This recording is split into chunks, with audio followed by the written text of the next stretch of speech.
Fucking hell, look at that wall of awesome. Holy shit. There we go. There we go. Dude. Okay. That may be the most impressive one I've seen you do yet. This is it's the first time I've ever actually put out like everything on my, because before, like my angle that I used to film at, yeah, you couldn't like see it that well. Mm-hmm. So now that it's just all there, I literally just put like every Napalm Death I have. Nice. Love it. So why not? I have the space. It's a nice little background. Fucking rad, dude. So we have quite the task today. We do. I almost feel like we should just fucking jump right in. And yeah, because why not? I've taken a layered approach to this. This is one of those rankings I actually really broke down and had a look at each individual era. Thankfully, that their catalog is kind of broken down into like 4 eras. I was able to like cut it up into. Yeah. I mean, so we've got like early era, 90s era, 2000s era, and 10s and 20s era. Yeah. So I kind of went through, assigned a little number to each one, and I kind of went off of scores for this one. So yeah. The interesting thing. Hi everyone. I'm just going to start. The episode's going to start. The interesting thing is that there's even other eras of the band. That's the most fascinating thing to me about a band like Napalm Death. They've been around for so long, but the original lineup isn't even on the first album. No. Because their first lineup was like early 80s. And by the time they recorded that first half that would go on Scum, the lineup had completely changed. And then the next time they recorded the other half of Scum, and the lineup had mostly changed aside from the drummer. Yeah. So it's like, it's interesting. And the thing is that there are a lot of bands that kind of started that way. There's a lot of bands from the 80s, it seems, especially when they come from like the punk scenes or things like that, where there are like these different versions early of the bands, and then they solidify with like the lineup that you know. Yeah. But most of the time there's at least one member that's been there since day one. And in Napalm Death's case, that is not the case. So, yeah. Anyway, hi, this is Cranked and Ranked. And we're going to try to be no nonsense today, because we have a 16 album ranking to do for Napalm Death, as you can see behind me here. Yeah. I know that this is going to be a really interesting episode, because there's, from your perspective, I think your Napalm Death experience was real minimal, right? Like, yeah, I knew Scum, and that was only because I heard so much about it, and it seemed like such an important landmark that really that was the only one I ever checked out. And at the time I was kind of thinking to myself, I get why this was influential, but I didn't really feel motivated to dig deeper. And yeah. And then from my perspective, so that makes it a difficult task for you, because you're literally learning about 16 albums. From my perspective, I know their catalog very well and have been a fan since the 90s, but I found that I loved so much of their stuff so much that it was really hard to put it in an order that actually made me feel good at all. Yeah.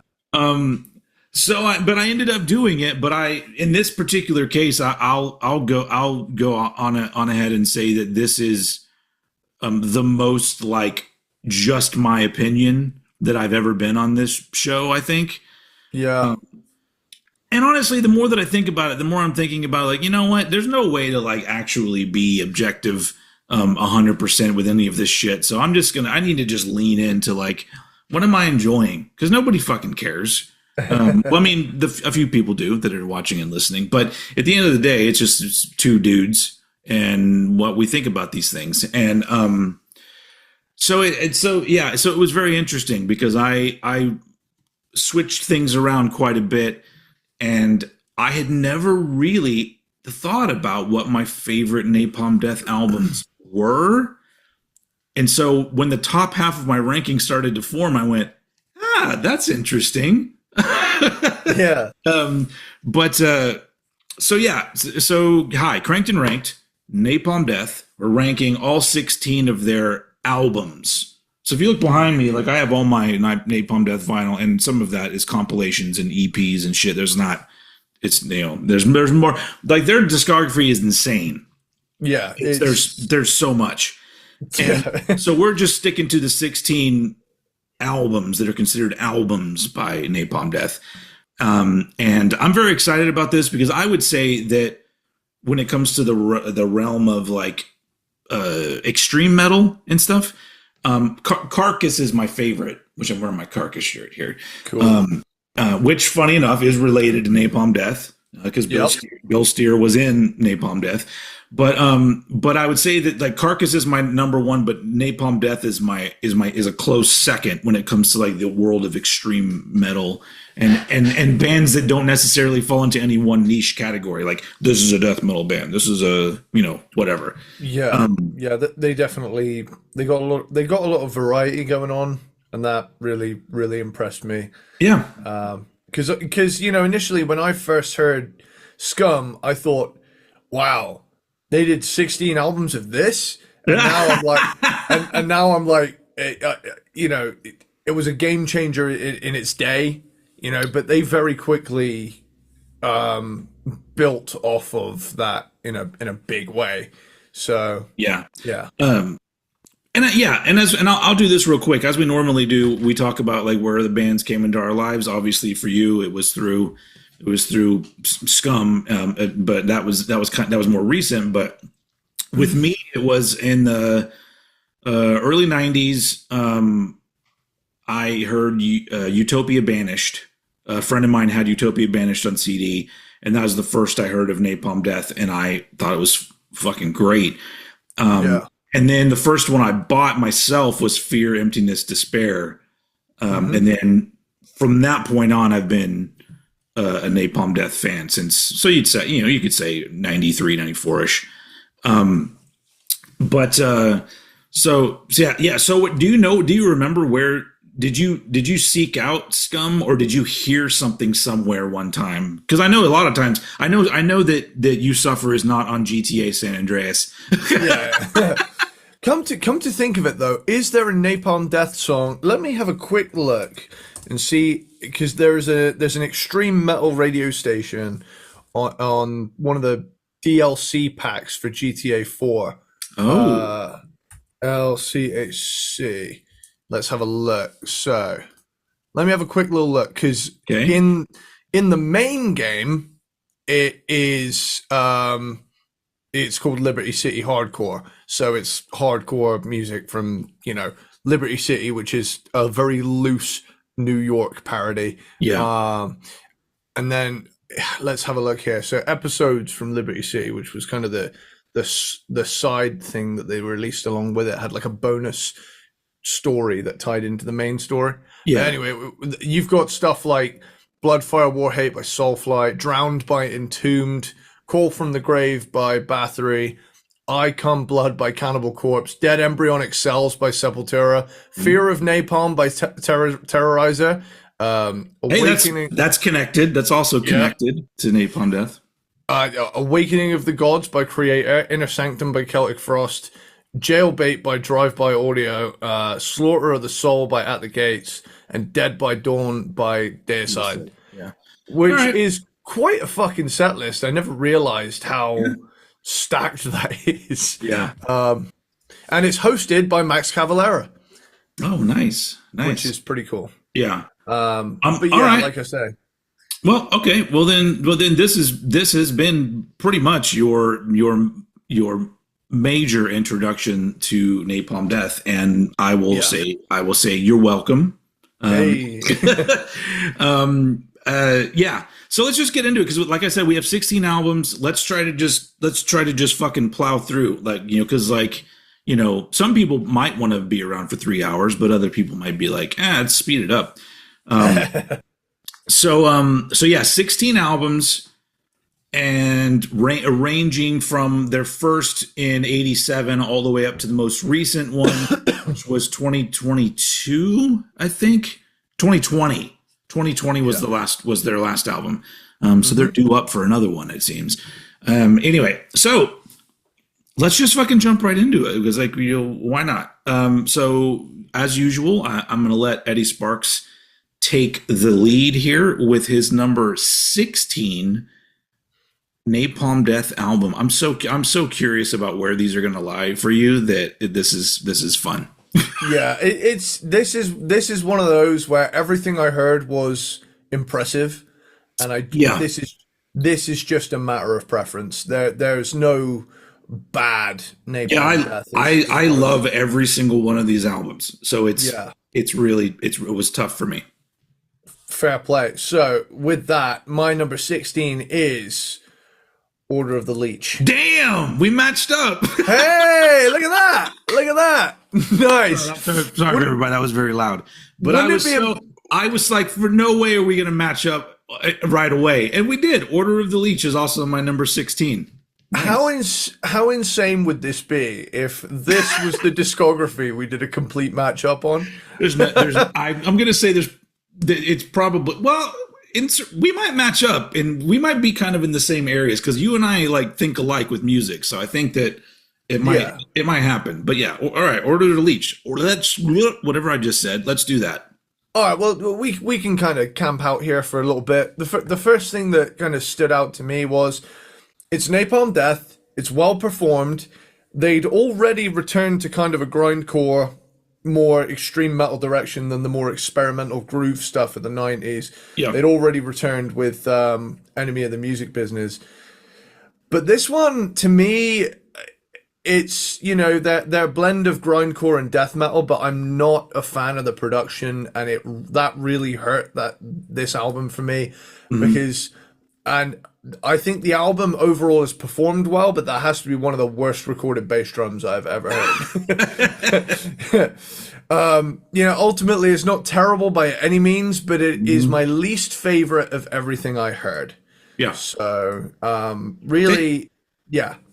Same here. It's their 10th album overall, but my biggest gripe about it is got to be that they made the return to being a little more straightforward and extreme and grindy and fast, and then they kind of just did it again. And I am famously a fan of when bands switch things up, but I'm totally cool when a band like comes back with like just a meat and potatoes banger. But then after that one, I'm like, hey, can we? Yeah, let's. Plus, knowing where the band would end up going for me. So Order of the Leech is. And it's the I always feel like there's a vibe in this album that it's very transitional because it's essentially the first one as a 4-piece. Because Jesse Pintado was technically still in the band but didn't play on the album. And and I always wonder, like, it really does have a feeling of like putting together an album and not all of the pieces are necessarily there, but it still sounds fucking great. But yeah, what this, the all fast, all brutal stuff is cool, but I would have rather they had done something different, and eventually they would start changing things up a little bit. But at this point, it wasn't anything necessarily new or anything that I felt was really pushing any boundaries, which for the most of their content and most of their albums, there's always some sort of boundary pushing going on. Yeah. And so I think Order of the Leech has the least amount of that. And so yeah. Also, and then not long after that, Jesse Pintado passed away, unfortunately. I think he had like issues with his liver, like liver failure or some shit like that. That's no fucking joke. But yeah, joint number 16 is Order of the Leech. Let's see what happens from here on out, ladies and gentlemen. Okay, so this is where we immediately enter the hot take zone, from me, and this is by no means me dogging on a very important album. However, this is me saying that it would feel disingenuous to me that this would be the best of what they would go on to do. So my number 15 is Scum. Okay. Yeah, we didn't match up. Okay. Yeah. And I get why this album is beloved, and I have a very similar kind of view on this album as I do as Reek of Putrefaction by Carcass. Yes. Where for its time, very important game-changing album, but knowing what followed, I can't in all good conscience put it above that. And for me, that puts me in the position of being like, you know, I look at the art, the album art of this album, and I think to myself, this is such an icon. But I mean, my ears have spoken. What am I going to do here? You know, so yeah, it's one of those things where I respect it. There are little standout moments between the chaos where I think, oh, nice, and then wash of cymbals, you know, just and it's one of those albums where I think, granted, I know the rawness is the point, but I think were the guitars more intelligible and the cymbals turned down a bit, this album might have been higher up. But I just like to. I guess I like to be able to tell what the guitars are doing more than this album lets you know. Yeah. So I do. It is interesting that albums like this always make me. They're albums where I like it when people don't like them that much, because I almost feel like that's the point. Because it's for those of us who hear this kind of shit and go, yeah, like I think that makes it special. If literally you could just play this in a mall and everyone go, yeah, then it wouldn't be good. For sure, yeah. And it's, again, like I say, if I'm in the right headspace for this thing, it's gonna hit, you know, because it hits a very specific niche of the heavy music spectrum, but. The one thing I've always admired about this album is the track lengths. Like, just to have numerous tracks below 40 seconds long, just back to back. Yeah. And they're all just blasts of absolute insanity. Plus there's two entirely different lineups on two entirely different sides from two entirely different sessions. Yeah. And you've got Lee Dorian on side 2. Who's the guy on the first side? Nick Napalm, Nicholas Bullen. Yeah. And that was the only thing he recorded with them, as far as I know. Yeah. Which, funny enough, like when the first half of Scum was recorded, if I remember right, it was initially intended to be released on its own under the name From Enslavement to Obliteration. But that ended up being the name of the second album, and then this recording became the first half of Scum. And then of course you have Lee Dorian, which, like, my introduction to Lee Dorian was not this kind of vocals, it was cathedral. Yeah. So whenever I finally heard this album, I went, whoa, all right. This is what he did prior to that. Yeah. It's a wild album. It's a game-changing album. But is it my favorite in the context of Napalm Death's catalog? I'm going to say no. And this ultimately still got, I actually assigned little scores to the albums this time to help me rank things. Yeah. And even this still got a 3 out of 5 Yeah. in terms of enjoyability for me coming into it for this ranking. Hmm. You know, compared to others, it fell to a pretty low point.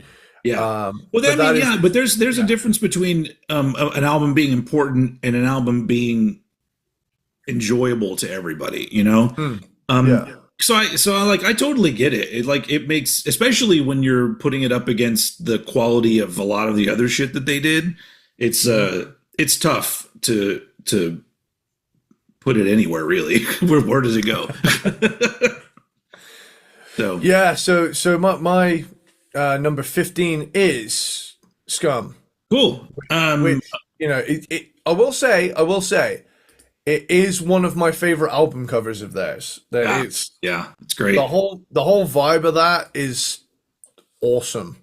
You know, Hmm. whenever I see it, I'm like, that is a legitimately scary album cover. Like, Yeah, a lot of album art doesn't. I'm pretty desensitized at this point. We did a whole deep dive on Cannibal Corpse, for Christ's sake, but yeah, there's just something fucking awesome about the Scum album cover that I'm just drawn to. yeah.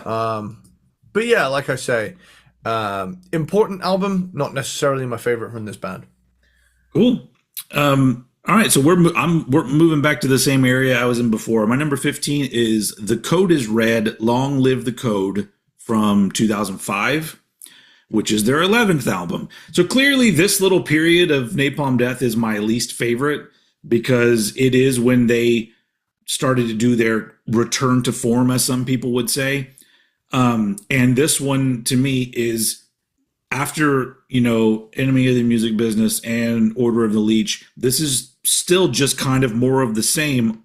Only I think that it's overall a better album for that kind of thing. But this period of the band is not my go-to period. But Yeah. that being said, you put on any one of these fucking records, and I'm just like, oh my god, this is so fucking amazing.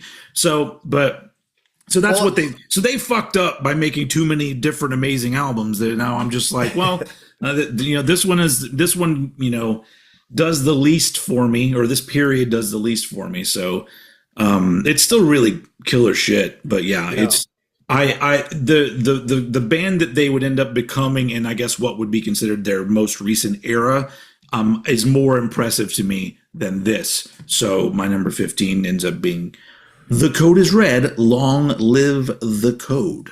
Sponsored Well, by Red. I can jump straight off of that because my number 14 is "The Code Is Red, Long Live the Code." All right, all right. I feel very much the same way as you do about it. I think it is a better, improved take on the album prior to it. But I mean, there's some cool guest appearances on here, like Jello Biafra, Jamie Jasta, Jeffrey Walker. There's some cool little moments on here. Yeah. It's cool to hear other people on records sometimes where it's like, I know you, it's that little thing of, ooh. Honestly, that is the one thing that I'm jealous of when it comes to the hip hop world. I wish that metal and rock bands would do more of that because it's just fun, and it's like, why not? I don't know. That sort of thing always, for some reason, seemed really fun to me. Get something like Raining Blood 2 feat James Hetfield or some shit. Sure. Yeah. Yeah. That'd be ace. Unforgiven 4 featuring Fred Durst. Are you Unforgiven 4?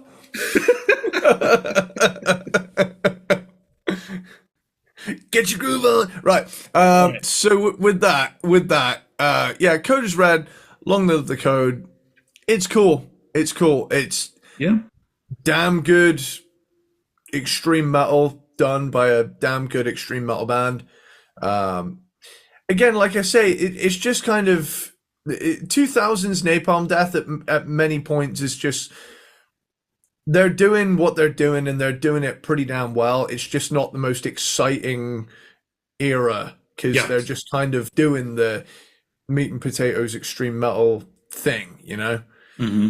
So with that, yeah, my number 14 is Code is Red, Long Live the Code. So All right. back over to you. I'm gonna keep this trainer rolling. All right. So my number 14, this is probably my first, it'll be considered maybe a hot take from some fans. My number 14 is From Enslavement to Obliteration from 1988.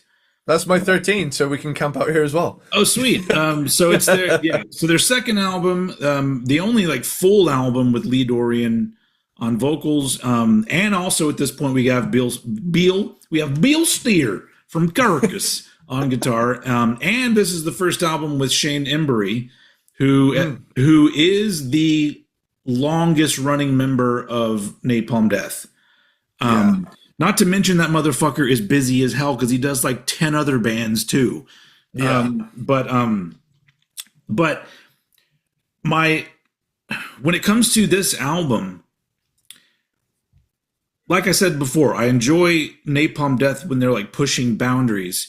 And this album is a little bit of a progression, but it's not enough to where it's the similarities between some of the songs and some of the songs on Scum. It's too close to where if I want to listen to that era of Napalm Death, I'm going to put on Scum. I'm not going to put on From Enslavement to Obliteration, even though the production is a bit better.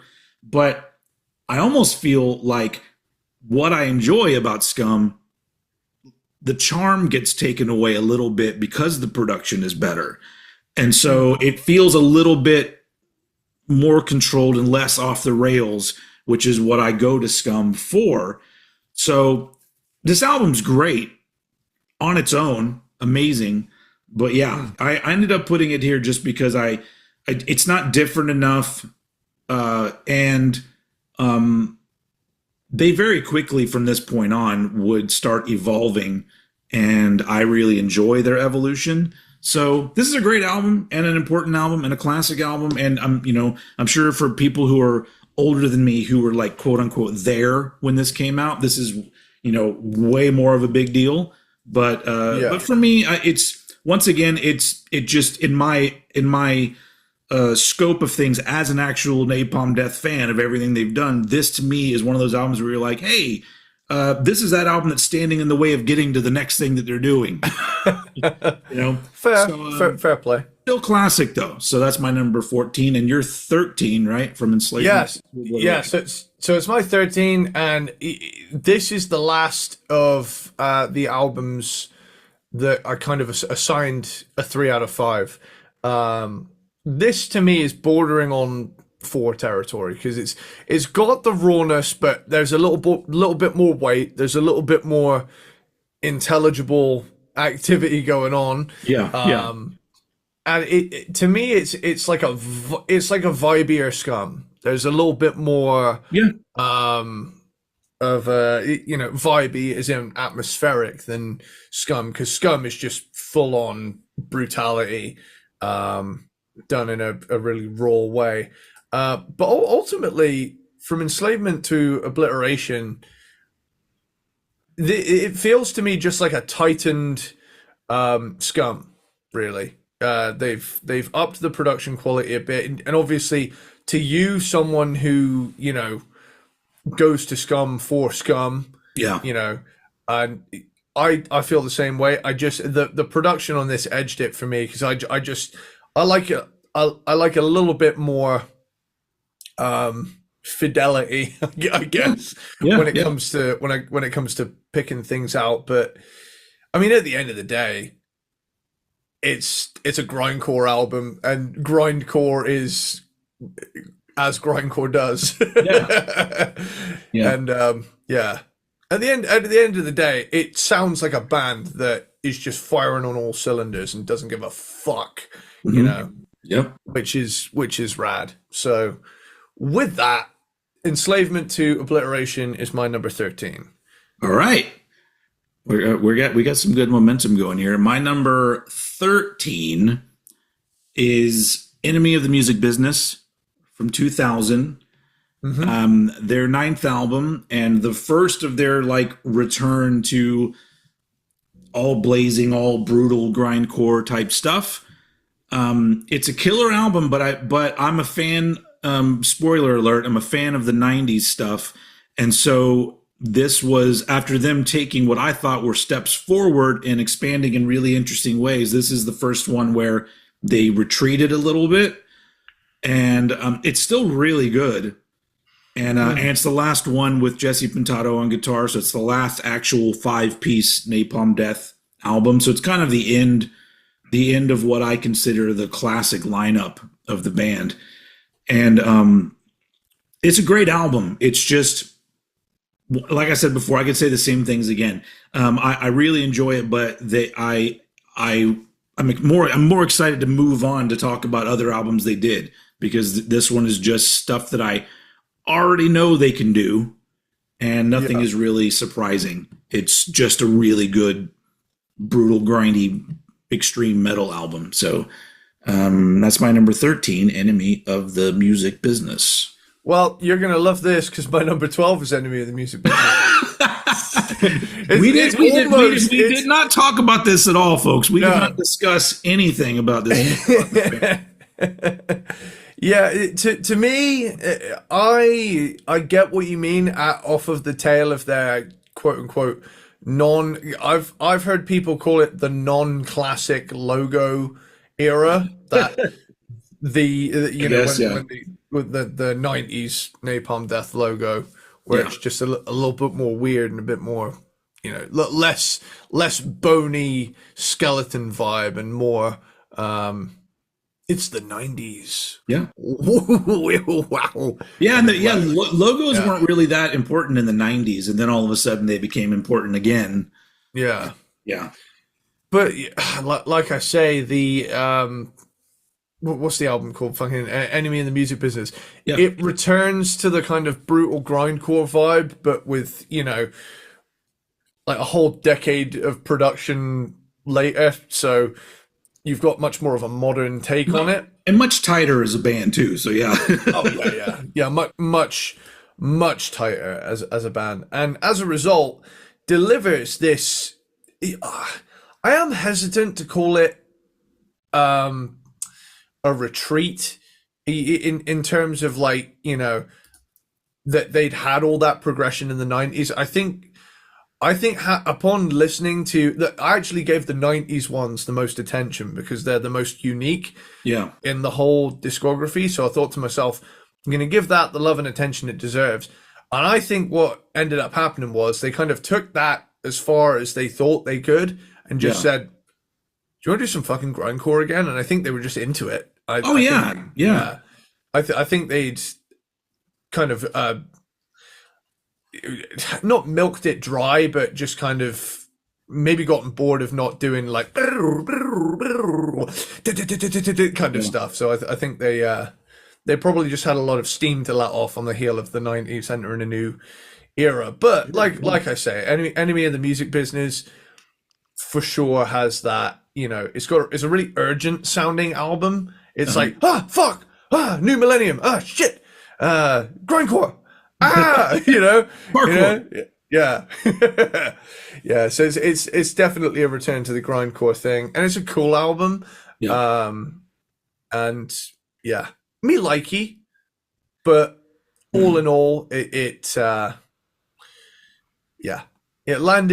somehow landed at 12 for me. Yeah. So with that, over to you. Before we move on from Enemy of the Music Business, just in case we get any eyes that are important on this video, I want to plead to somebody out there to put out a actual good pressing of this album on vinyl, because the one that I have is awful, because it's clear that they just used MP3s.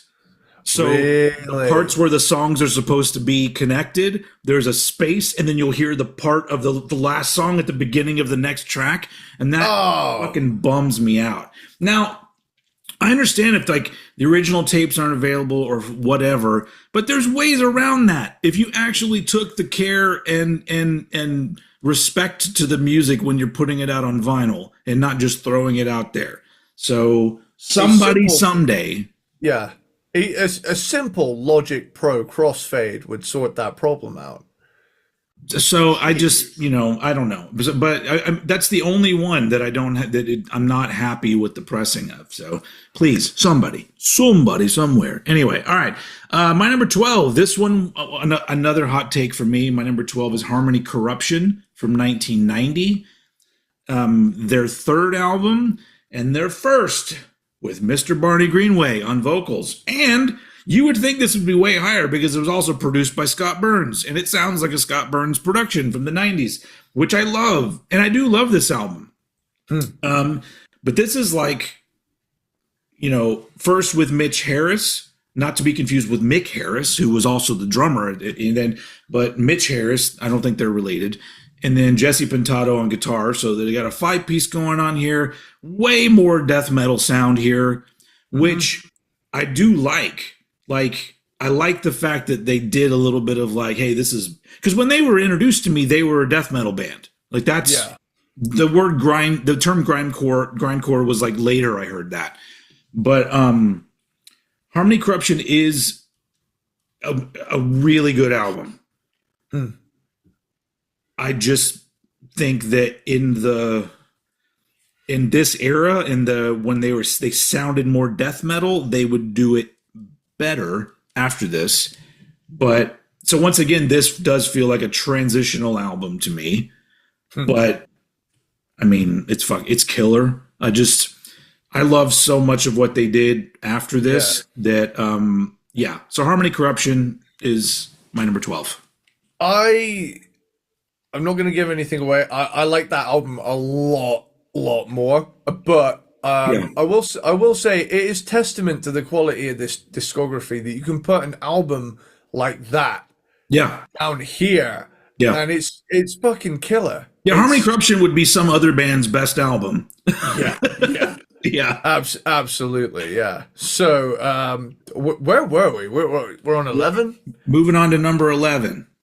This is where I really entered the realms of, I mean, there's no right answer when it comes to your own personal ranking, but this is where I really started to question myself, because I heard so many albums that I enjoyed so much that nothing felt right. So in the end, I just had to just put a sock in it and just fucking accept what I'd written down.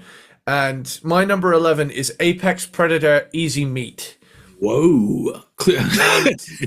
See, clearly, not anywhere near this for me. See, that's how I feel about Harmony Corruption, though. Like that's the thing. It's this variety where we've had rankings before where we've like shocked each other. But this is one of those few ones where it's like that one there. This guy's crazy, but I respect it. It's that thing of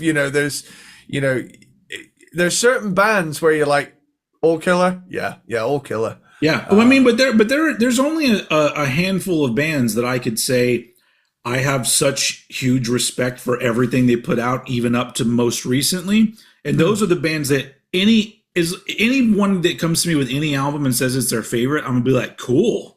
Like it's never gonna bum me out, Like whatever album it is, cool. Enemy of the Music Business, great. That's a great album, So, while we're here as well, is it me or does does Barney Greenway not look like that voice comes out of him? Like he may have when his hair was longer, but not now for sure. Yeah, like I look at him and I think it's so cool that he has that fucking voice, because you would see him walking down the street and you'd be like, hey Tom, hey Billy,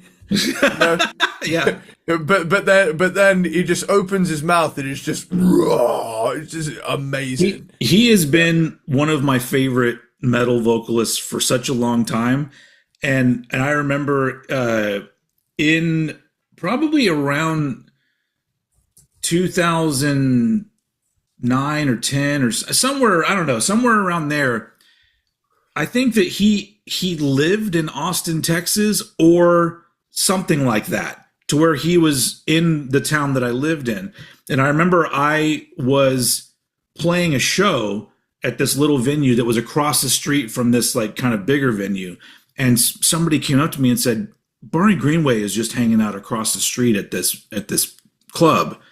And I was like, and then and everybody knowing how I feel, they're all like, go meet him, go meet him. And I'm like, no, I can't do that. And I literally talked myself out of going to meet him. But I remember like the whole night it bugging me and being like, dude, just get over yourself and go meet one of your heroes. And I didn't. I could not get myself to go. And everyone's like, are you going to go meet Barney? I'm like, get the fuck away from me. Can't you see I'm having issues?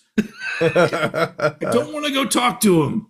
Oh, man. But anyway, so that's like a non-story really, but that's just how much I like him. Is that like the people that like I like the most, I don't want to meet them in that way. I don't want to just walk up to them randomly. Yeah. Like if I end up securing like an interview through my channel with Barney, much better. But like I'm so weird about just walking up to somebody, especially somebody that I look up to. I'm like, nah, no thanks.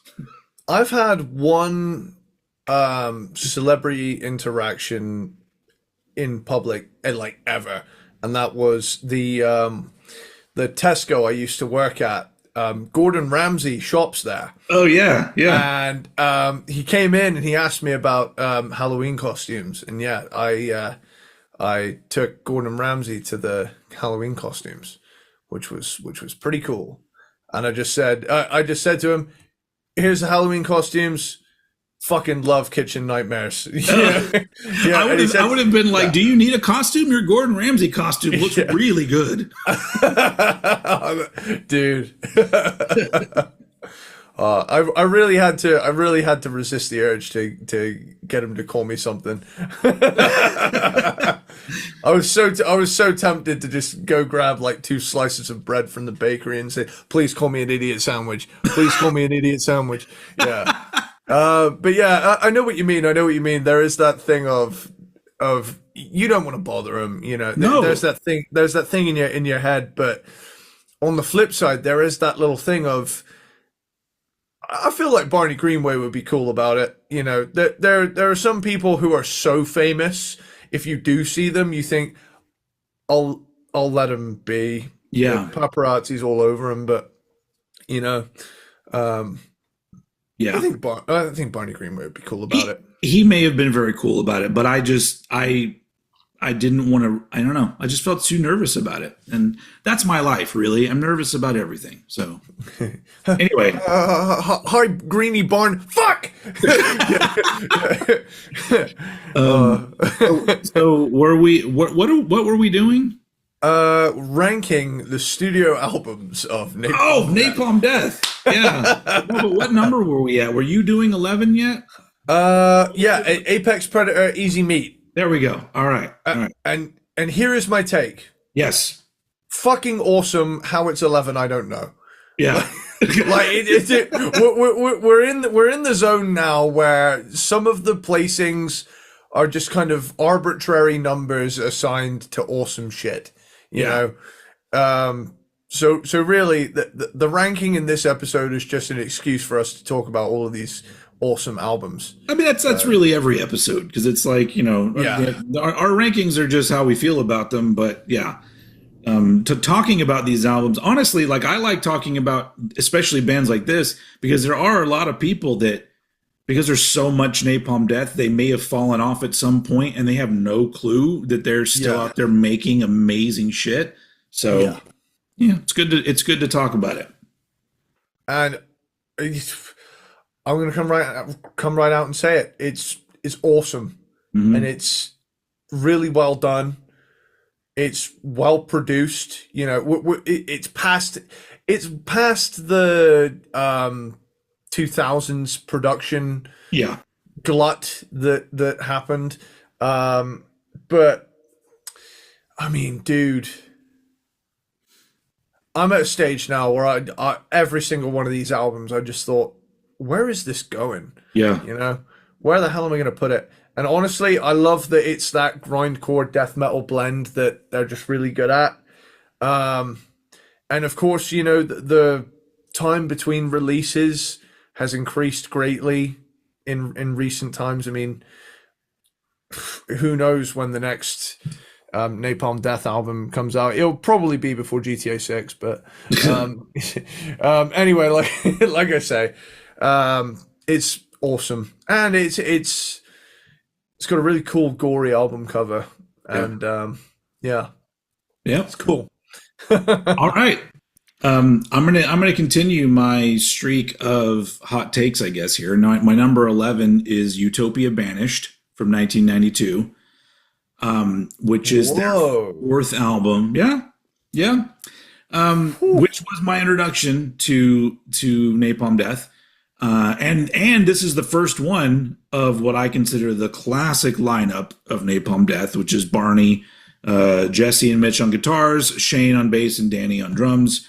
Mm-hmm. And it's, to me, it's a much better version of what they were going for on Harmony Corruption, and it's the only thing it doesn't have going for it is the fact that there's not enough surprises on it, and I've gotten so used to Napalm Death albums where every few songs I'm gonna go, wait, what are they doing? Like, it's I love that. Whereas this is just a really strong death metal Napalm Death album, and it's a classic. It's an absolute classic, and that probably just speaks to how I feel about this band. That an album that I would not argue is a classic. It doesn't even make the top 10, and but yeah, I mean, if I put this higher, I would just be trying to pay lip service to the metal folk, because I'm just like, I mean, if like I said, if somebody else said Utopia Banished is my favorite Napalm Death album, I'd be like, awesome, it's a fucking killer.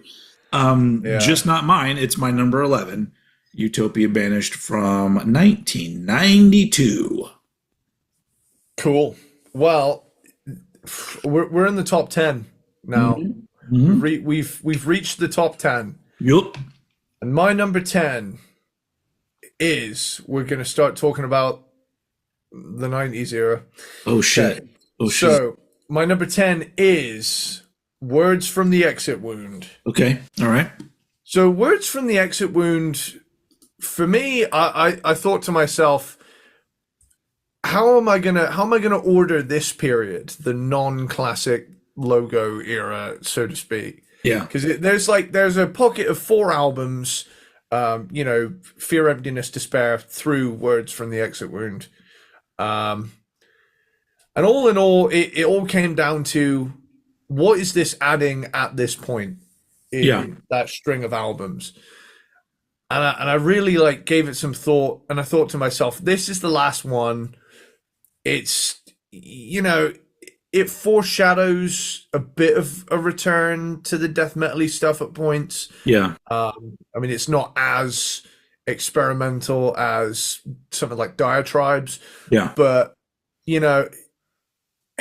really, it came down to, this is the 4th in a string of albums like this. And I thought to myself, there was an album right before this that's kind of similar anyway.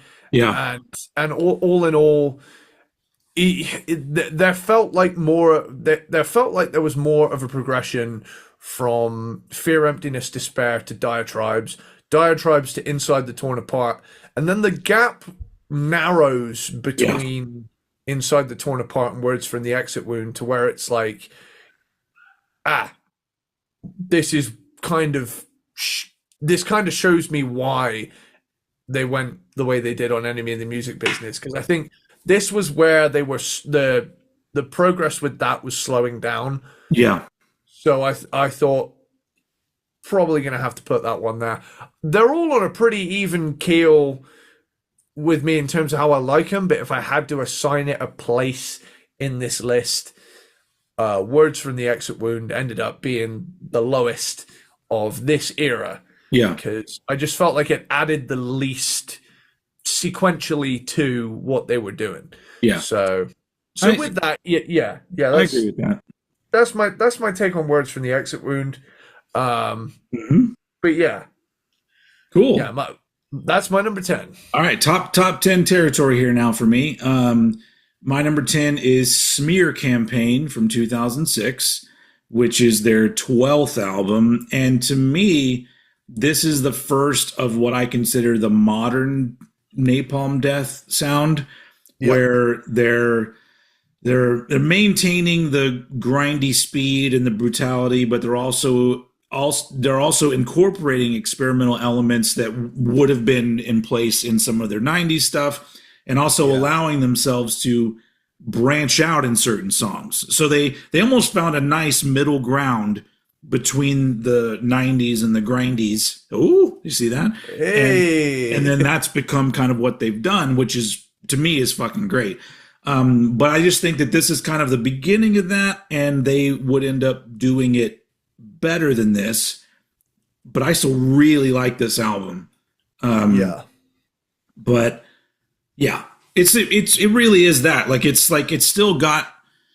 It's still brutal enough and grindy enough all the way through to satisfy all of those folks. But then people like me that want to be surprised, there are surprises, and that's the thing I like about Napalm Death, is that there are entire tracks that you'll hear and go, ooh, but sometimes it's literally just a part of a song, a breakdown, or some sort of weird extra section of a song where they'll go into some sort of area where you go, oh, I was not expecting that at all. And that's why their newer stuff speaks to me so much, because they're not afraid to like pepper that shit in and just be like, fuck it, this is how this part's gonna go. So but Smear Campaign is like the beginning of that. I just think they would improve on that a lot. So that's my number 10.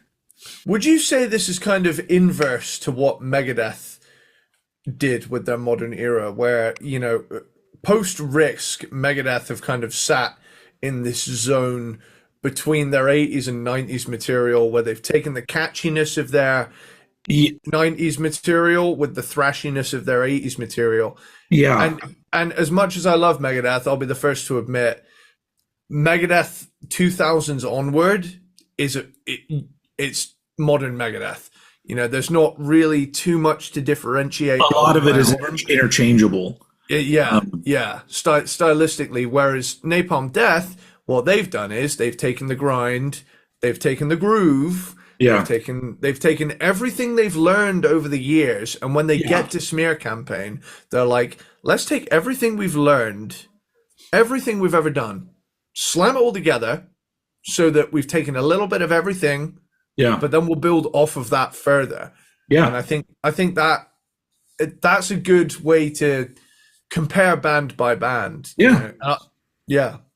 I mean, I think a similar thing has happened with a lot of older bands, where they've found some sort of combination and they've been sticking with it. The difference is a lot of those bands, even some bands that I really like, stick to it so much and there's no surprises. Whereas I think Napalm Death still, up to even their most recent album, surprised me with something. So anyway, all right, so let's move on to number 9. Dude, you just made me think of something. What? Napalm Death would do a sick version of "Surprise You're Dead." Sorry, just here. You saying "surprise" in this context, dude. That's something. That's something I want to hear. Yeah. Surprise. Yeah. Yeah. Anyway, like I was saying, it's not over yet. Oh, that would be fucking killer. Do it, Napalm Death, do it. I mean, there's already kind of a connection there, because I don't know if you remember, but in that classic late 80s live performance from Faith No More, Home Dude's wearing a Napalm Death shirt. Billy Gould is wearing a Napalm Death shirt. So, awesome. That'd be full circle, kind of. I always loved seeing them, like, when they were at the peak of their, popularity, repping extreme metal shirts. Yes. Like just, you'd have, sorry, I know we're talking about Faith No More on a pretty stacked Napalm Death episode, but I just love how they all looked like 5 dudes that inexplicably came from all different music scenes that just inexplicably worked together. Yeah. But every now and again, you'd see someone in a Godflesh shirt or something. Yeah. Like, and 9 times out of 10 it was Bill Gould. But Yeah, yeah. it's just cool to see. It's Hmm. cool to see appreciation for more extreme music, Hmm. by more accessible bands. Yeah. Yeah, I agree. Honestly, I miss the days where bands wore other bands' shirts. It Yeah. happens. It happens a lot in smaller bands still, but Yeah. I would love it because, like, if you see like the dudes in Megadeth or Metallica wearing a band shirt, it's always like Motorhead or it's like Yeah. bands that don't need the support. I guess for a little while there, that was how I learned about Ghost because James Hetfield was wearing a Ghost shirt, but Yeah. I miss looking at the back of an album cover and being like, "Ooh, what bands are these? I'm gonna go check these out," because that's how I learned about so many bands back in the day. The Because they were the all the bands was all like on a cliff yeah. with their arms crossed, and they Yeah. all had logos that you had to try to figure out what it said, and be like, "This Yeah. aborted fetus is that it?" And like, look it up, and then you would hopefully find a new band that you loved. But Yeah. anyway, Dude, the day I see Jerry Cantrell in a Sage shirt, my life will be complete. you just Oh gotta yeah. you just gotta go to one of the what people do nowadays where they just go and Photoshop it on and then everybody believes that he's wearing a Sage t-shirt. Yeah. That would be fucking that would be so cool. That would be Yeah. so cool to see. Dude, that's my new life goal. Anyway, where am I at? Number 9. Number 9. So yeah, my number 9. This works out nicely. My number 9 is from 2009. It is Time Waits for No Slave. Okay. Badass album. Mhm. Several moments of groove on this one that just had me doing the riff face. Mhm. There's lots of grooves present on Time Waits for No Slave. Sorry, I had a little burp there, but I managed to contain it. Anyway, fucking killer. What do you expect? It's Napalm Death.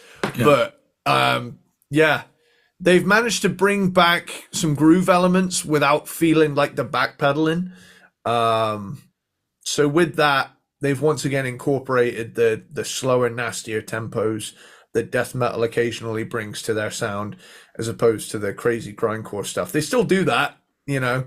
Yeah. They're riding that line between the grindcore and the death metal thing, which they've done for a long time, and that's kind of the core of their approach.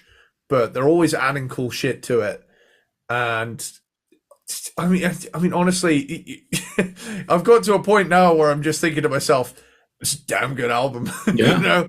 Yeah. Yeah. Honestly, Time Waits for No Slave. I got to be honest. There's so many Napalm Death songs. I don't know. I've not had enough time to memorize like parts of song by song title, you Yeah. know. Yeah. But I'm sure upon listening to this album again, I would pull the same riff face at the same moments that I did the previous time because Yep. driving around listening to this, thinking, oh, Yeah. Yep. yeah, killer. Cool. Yeah. So yeah, that is my number 9. All Number right. 9. Number So 9. closing out the bottom half of this ranking for me, this one hurt me to put here. This is the first one where I went, oh, and I looked at it and I went, well, this is where it's got to go. But it hurt me to put it here. My number 9 is Utilitarian from Okay. 2012. Their 14th album, which is continuing the killer modern Napalm Death sound. If so, this is when it gets to be like personal for me because you could argue that this is an improvement over Time Waits for No Slave, but I am less drawn to this one than I am to that one. But that being said, this album is so good. Like Utilitarian is so good. And but because it has yeah, it's just less of a go-to for me than the remaining modern Napalm Death albums that I haven't talked about yet. But once again, if this is your favorite Napalm Death album, I agree with you. I agree with you. It's the best. But it's right now it's my number 9, and that's Utilitarian. Now we're at the bottom. Now we're at the bottom half of the Napalm Death discography. 8. Awesome. So my number 8 is Smear Campaign. All right, cool. Like you say, it's kind of the beginning. It's the embryo of where they've gone since. Yeah. Smear campaign, like you said, yeah. I mean, it's that grindcore death metal blend. Um, sound like I'm talking about like a fine drink, at this point. Yeah. This way, it's like you really swirl it around, give it a sniff. Enjoy the fine blend of grind and groove in your Yeah, glass. with hints of death metal. I'm also getting pine nuts. Oh, but yeah, yeah, it's awesome. This is awesome stuff. Like you said, everything you said about Smear Campaign, I would say tenfold. Um, but yeah, it's yeah. I've got more to say on some of the other releases coming up, but I feel kind of bad that I'm giving these albums such like short little windows at the minute. But Yeah. I mean, you've spent a lot more time with these albums than I have, so I'm kind of letting you take the wheel on this one. Uh-huh. But I mean, it's killer. Yeah. Every time I finished an album in this ranking, I was just like, that was awesome. Where the fuck am I gonna put it? Yeah. Yeah. Yeah. So yeah. All right. Well, we can move on. My bottom of the bottom half. Oh fuck, whatever. Is Scum from 1987. Okay. And I put this one to me like it. I really enjoy it, and sometimes this is the Napalm Death that I want to hear. Mm-hmm. And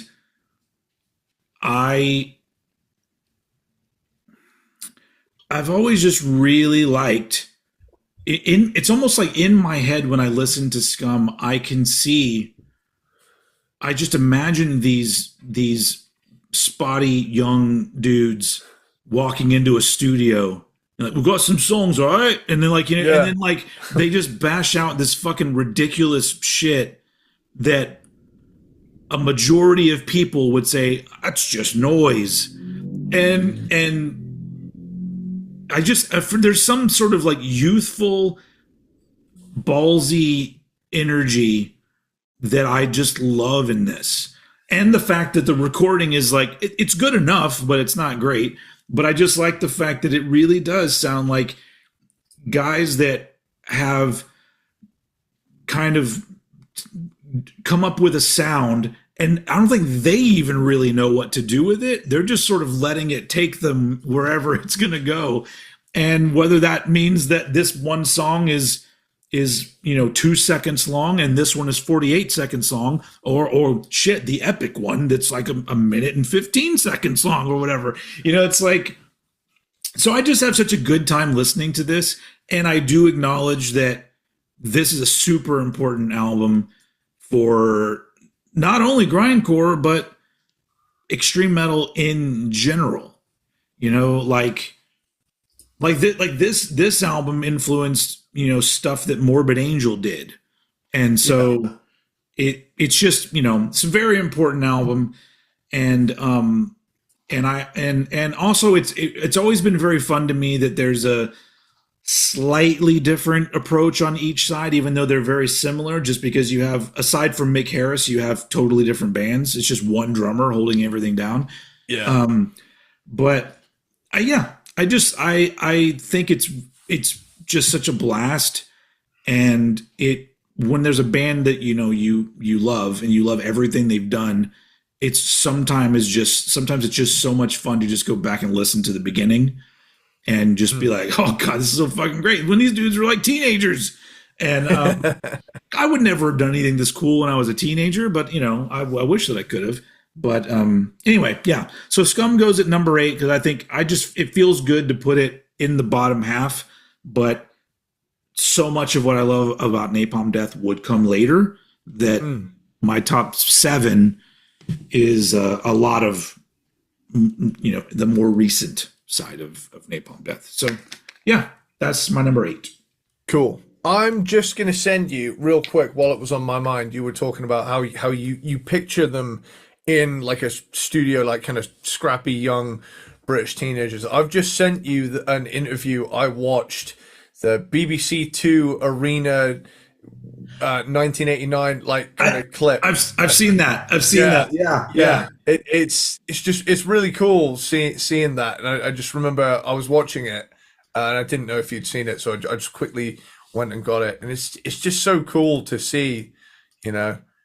You kind of forget that they're just a bunch of British guys when the music is this fucking nuts. Yeah. You know? And just the weird, I mean, it is different dudes, but the way that they started out, like if you listen to like the first track that ever got released from Napalm Death, which I think was in like 84 or something like that.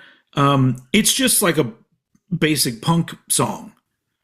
Sounds nothing like what they would become. And so it's just so interesting to me, the story of this band where whatever pieces were coming in and out of this thing, and then they led to the recording of the first half of Scum. I'm just like, that just seems so much fun. The whole, everything coming together like that just seems like a blast. And also like the idea of putting a band together and making music this extreme, you know, and just having the idea to just be like, oh, fuck it, we're gonna put it out there. Also living in a time when you can just make this obnoxious fucking music, and somebody that has a national radio show like John Peel. Yeah. John Peel is like, I love it. Come on my show. Yeah. Amazing. Yeah. It's yeah. What a wild time. Yeah. You know, when extreme metal started to take off, it's crazy. Yeah, so it's so much of that great shit from England, like John Peel is so fucking important to just like not just promoting these bands, but he's the reason that other bands started because they heard shit on John Peel. And I'm just like, yeah. So that dude earns a spot like in extreme metal. Just like thank you for being there, because you know, he was so important. You ever seen that? I'm pretty sure it was on like a children's BBC show. Yes. Where Craig Charles introduces him. Yep. And they're just like, why are the songs so short? You know? Clearly Craig Charles was into that scene, because not only do you got that, but then Carcass is in an episode of Red Dwarf. Yeah.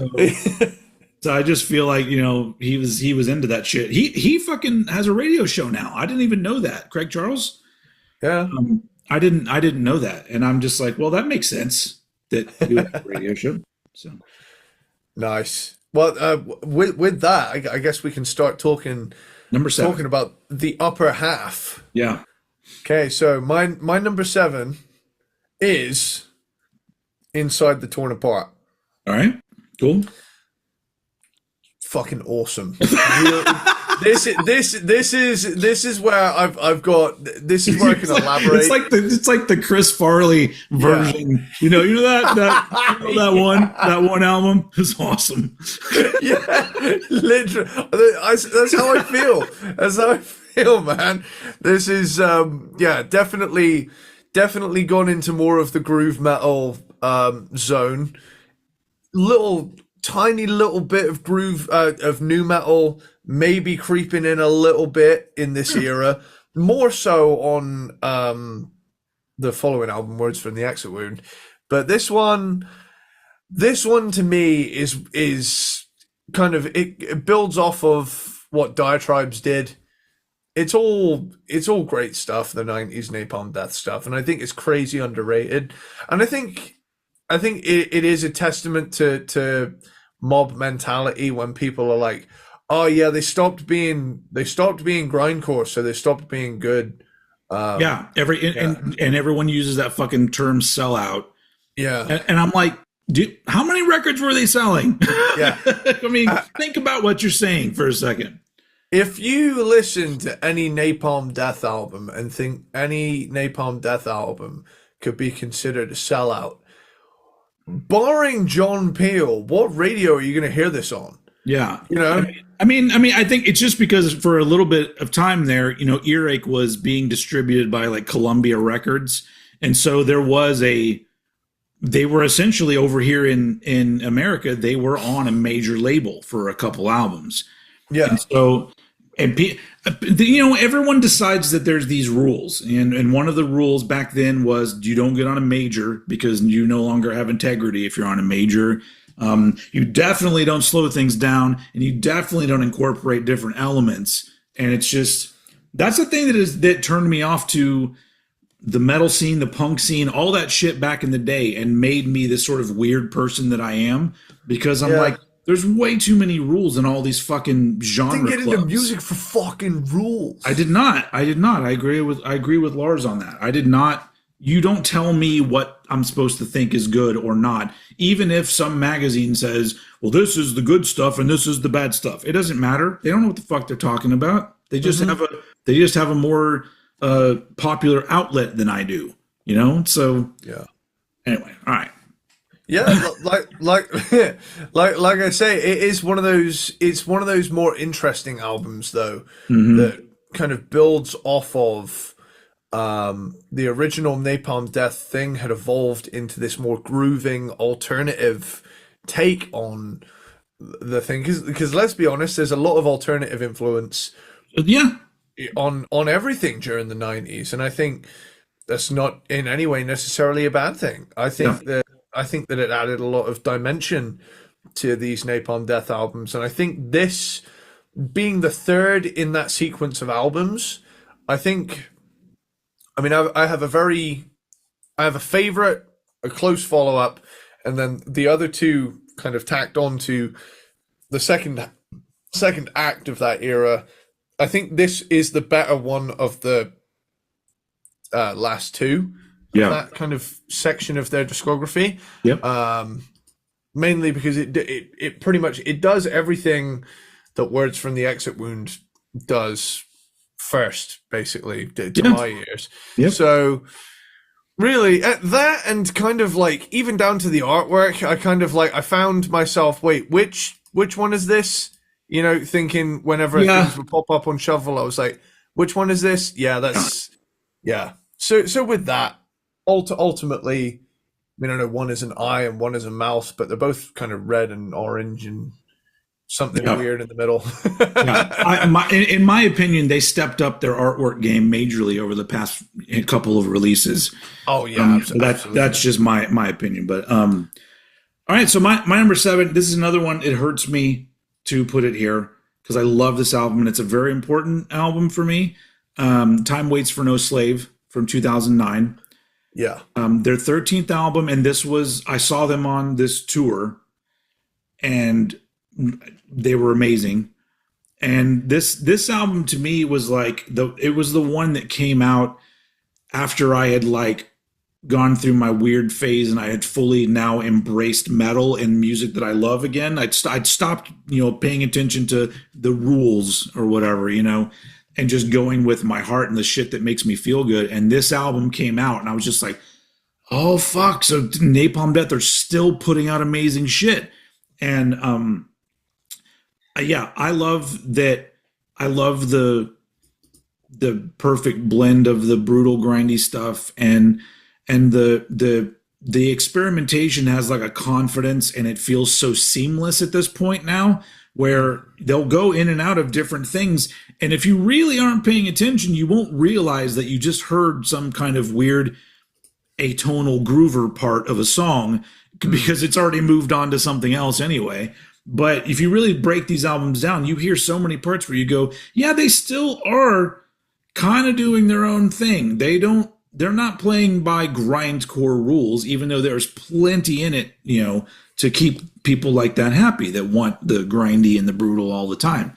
But I just think when I thought about it, I was like, well, I love Time Waits for No Slave, but the 6 above it, I think are much stronger albums. And so I ended up putting it at number 7, which seems way too low for this album, but hey, there you go.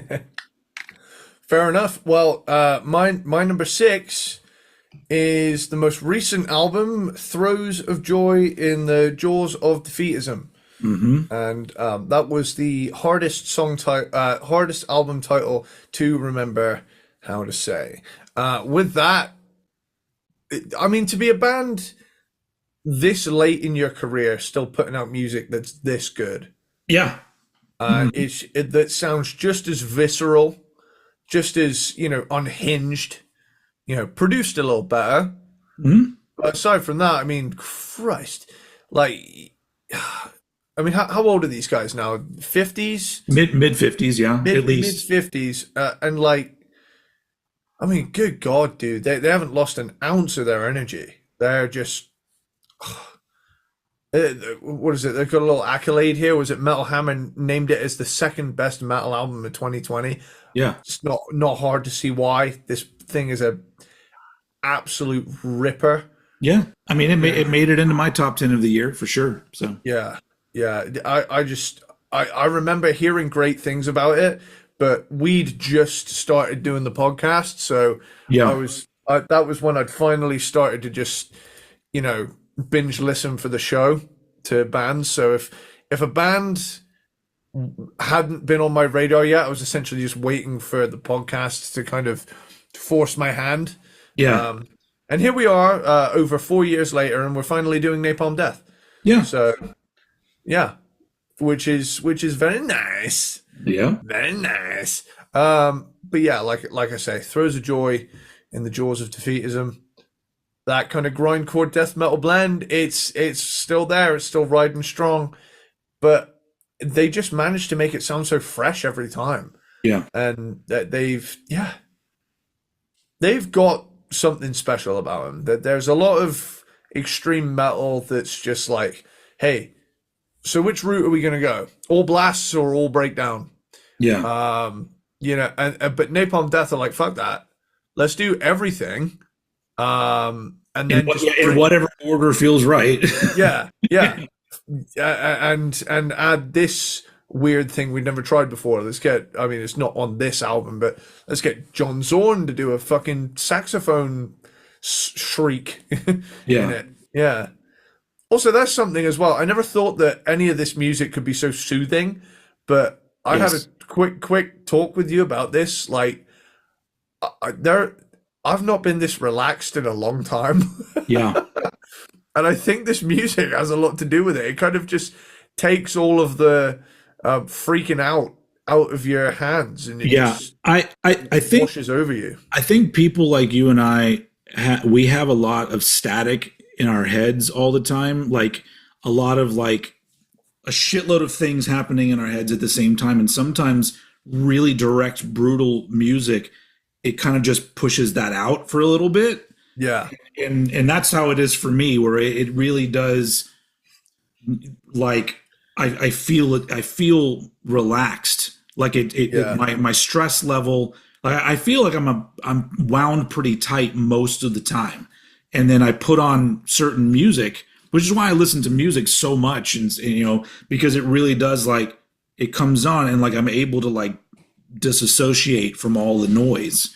Yeah. And so the louder and crazier the music is, sometimes that's like exactly what we need. So yeah. I'm going to speak candidly here and say, like, I'm never in a good place when there is silence. Yeah. I need to quote Autograph in the song Turn Up the Radio. The only time I turn it down is when I'm sleeping it off. And even then, I fall asleep to the TV. I cannot be alone with my thoughts. I have to use a white noise machine when I sleep. Yeah.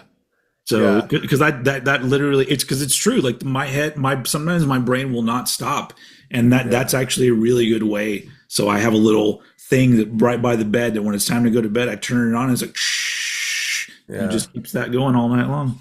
Something I learned very quickly in my life are my thoughts are not my friends, and without sounding crazy or anything like that, I need something to drown out the screams. You know? Yep. Because if I lay down in bed, in pure absolute quiet, black silence, if I get sensory deprivation just for a little moment. This little voice in my head is like, "You're a bad person. You're a bad person. You're a bad person. Yeah. You should probably die." And I'm like, "What? No, that's not true." Even worse, your brain's like, "Do you remember that really embarrassing thing that happened in 2009 or whatever?" Yeah, yeah, yeah. Remember remember that time you were in a subway and you saw this girl out the corner of your eye, and you were kind of single and ready to mingle, but you saw this like bag of I guess you would call it bag of chips over there, bag of crisps fall off of the stand, but then you pick it up, pass it to her, thinking that you're being Prince Charming, and then you realize she didn't want the chips. They weren't even hers. They just fell off the shelf. So you just weirdly, creepily handed this girl a bag of chips, and you didn't realize until it was too late, and she'd taken them. That was going to be uneasy right there. That's my God. Honestly, I will never forget this because her friends were like sat at the table and saw the whole thing happen.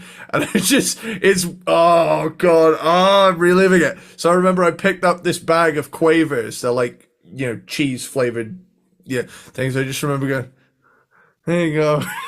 And she was like, "Guess I'll have these then." I went, "Oh no." Oh, that's even worse. You didn't just say those aren't mine. Yeah, I know. I felt like a fucking crisp salesman, Yeah.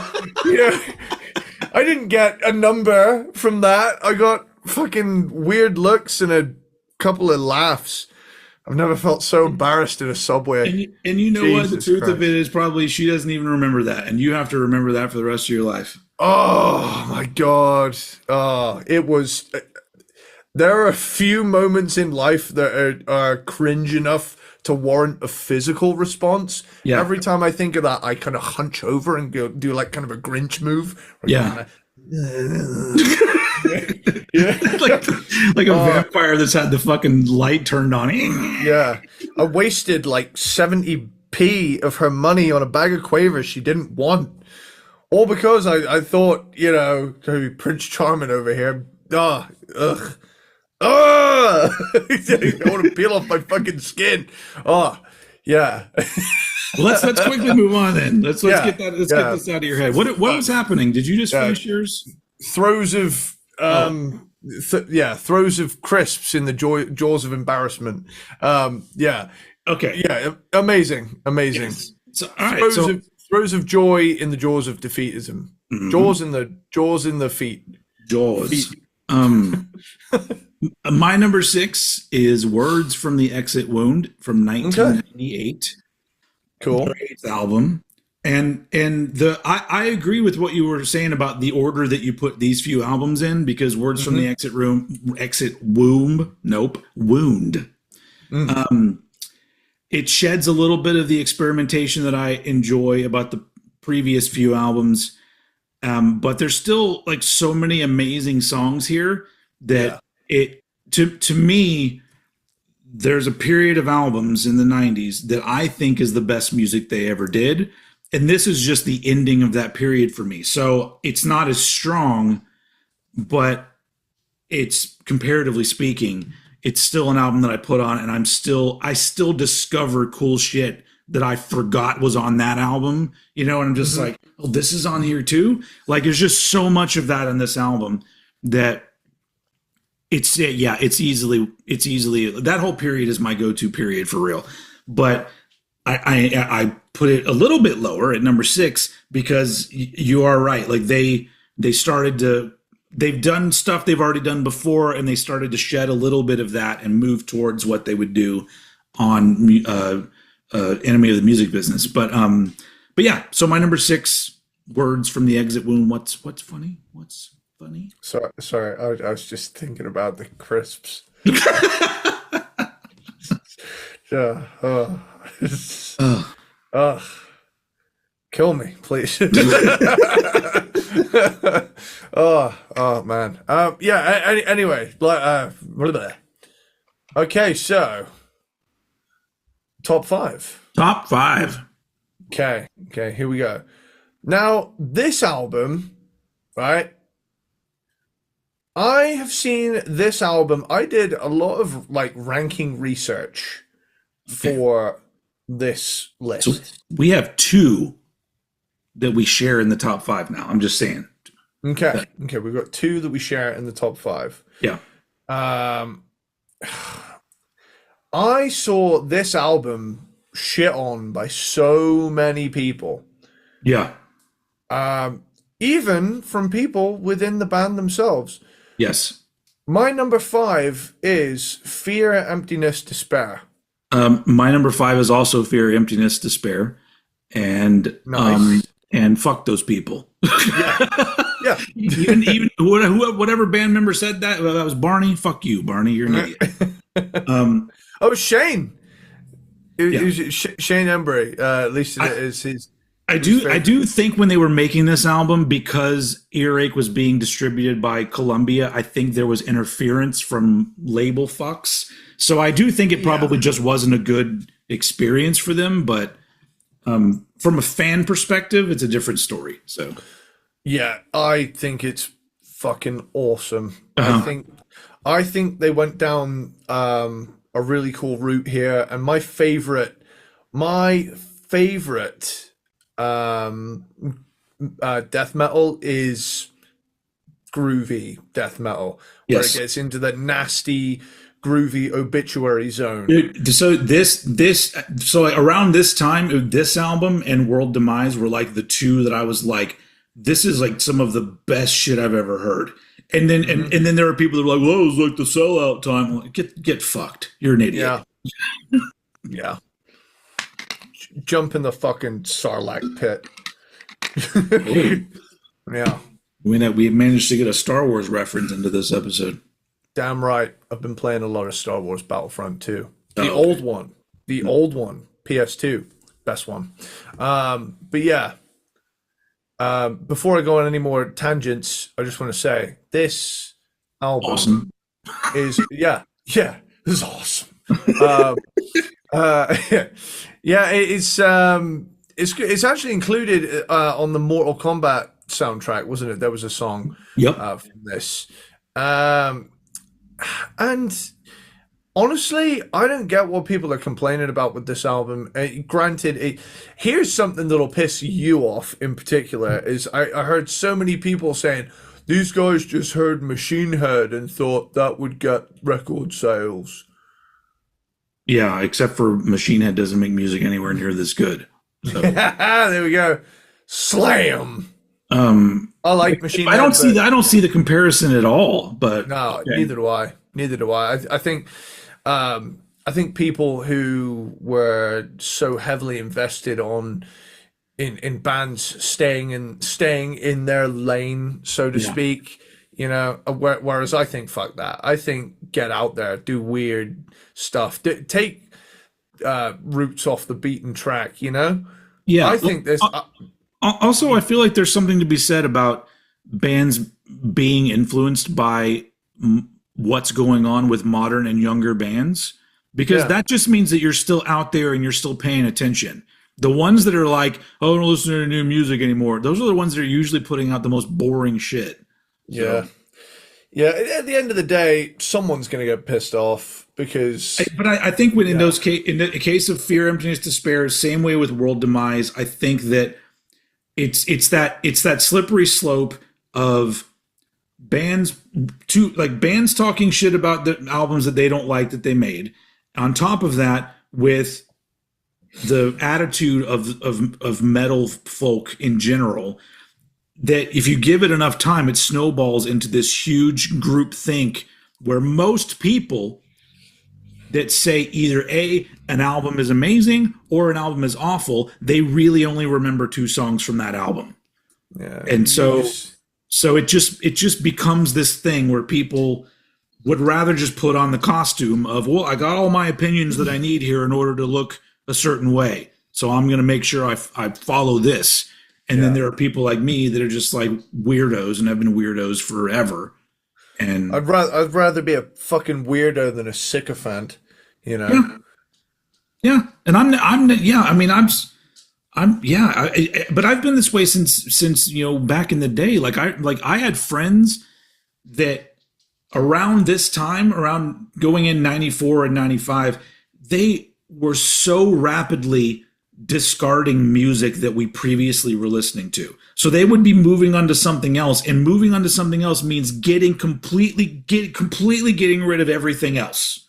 Yeah. Where I was the one that was like in 94 buying Fear, Emptiness, Despair and the first Bush album. You know, it was like, because like I never understood that. I'm all like, well, this is also good. It's just different. Like why is everybody acting this way? And I realized that it was beyond just my friends. It was an overall idea of like you have to choose a side. And I'm just like, you don't really. No. So it's not fucking sports. That's the great thing about music, is it's not a fucking sport. You know, but so many people assign sports team mentality to shit that doesn't benefit from it at all. Yeah. Well, honestly, sports has always been very confusing to me too, because I'm all like, if there's a team that's like considered the strongest and best put together team, and they just happen to be from a different state, why don't you just root for that team if you think they're so good? Why do you have to stick with the team that plays where you happen to live? Doesn't make any fucking sense to me. It's like, yeah, it's sports is to war as porn is to sex. It is a simulation. It's a reason to get riled up. Anyway, yes, but yeah, Fear, Emptiness, Despair. Are you done talking about Fear, Emptiness, Despair? Yeah, it's essentially their world demise. 94 groove metal arrival album. Yeah, and I love it personally. I never got the hate for this at all. I still remember buying this on CD from the Best Buy near my house and coming home, and I don't know why I remember this so vividly. I came home with the album, and my folks were gone, so the house was empty. And I put it on the living room stereo where my parents had these really huge, speakers from like they used to have back in the day. And I cranked that motherfucker up, and I just like, I was like the fucking, that fucking the cassette ad where the guy's in the chair. And he's that was like backwards. Especially that first kind of roar from Barney in this album was like, roar, and just like, what the fuck? It's like, it's been very important to me ever since then, because I liked the variety. I liked the groove. I've always been into groove-ish stuff. So, so this album, like, I actually think it's legit good, but it's also just one of my favorite, like, 90s, like, death metal-ish albums, period. So, yeah. So, but still, it just ends up at number 5 for me. So, yeah. This is one of those discographies, man. Mm-hmm. No matter what, you're gonna feel awkward about certain placements. Yep, I agree. That being said, number 4. My number 4 is Utilitarian. Right? Yeah, a fucking killer album. and this just so happened to be my favorite of their modern era. All right. And I think this is the one that had the little John Zorn moment on it. Mm-hmm. And yeah, there's just, John Zorn, saxophone, Everyday Pox. There's just something cool about this album to me, where it's like the style of the artwork is very kind of full circle, to where it's got a similar visual aesthetic to Scum, except this time it's the modern take on the grindcore thing. It's just cool. I had a real blast listening to this, and this one just happened to make my ears feel the nicest. Honestly, this is one of those ear feel lists where I think to myself, well, ultimately I liked this one a lot more than some of these others, but I really had to break this down. I listened to many of these albums several times, but dude, it's just great. It's awesome. Yeah. Cool. I mean, it's no secret as to why so many of these albums get so much recognition and respect and adoration. Strangely, with the notable exception of the '90s stuff, which is some of the most interesting that they've ever done. Yeah, I think that time will tell with those, because people are starting to come around to and realize the bullshit of opinions of that time period. So yeah, we'll get there. We might be dead, but it'll get there. Shit, it was diatribes all along. Cool. But yeah, utilitarian, awesome. Badass, nice. My number 4 is the most recent album, Throes of Joy in the Jaws of Defeatism from 2020, the 16th album. The biggest reason why this one landed in the top 5 is because it's just amazing to me that they're still putting out shit this good with this many surprises in it. I honestly can't think of any other band that's put out this amount of stuff for this amount of time that is still putting out music that stands up with some of the best stuff in their discography, while still experimenting and still having surprises and still having the core sound that brought you to the band in the first place. It's all there. And it's pretty amazing, because there's other bands, Carcass would be another one, but Carcass hasn't put out this many albums. They're still doing it for me. But, when it comes to this amount of output, this far down in the career, and I'm still just so looking forward to whatever the hell it is they're going to do next. So I just think it's great. And the good thing is I've had a few years with this album, because I think that if it was a little bit newer, I would have probably put it lower, because I'm like, well, I don't know yet. But I've listened to it several times over the years, and every single time I'm like, I can't get over how fucking great the entire album is. Yeah. And having tracks like Amoral doesn't even sound like a fucking Napalm Death song. It's like, it's almost like a Killing Joke song or some shit like that. And I'm just like, I love that they just did this, and they're just like, fuck it, whatever. And then they have like a weird like noise track close to the end, and I'm just like, this is like so great that like they don't care, and they don't need to, because those of us that are still here, I think the Napalm Death fans that are still here, I think they know that we want this, and that we're all down for them taking us on a journey wherever the fuck they go. I would hope that that's true anyway.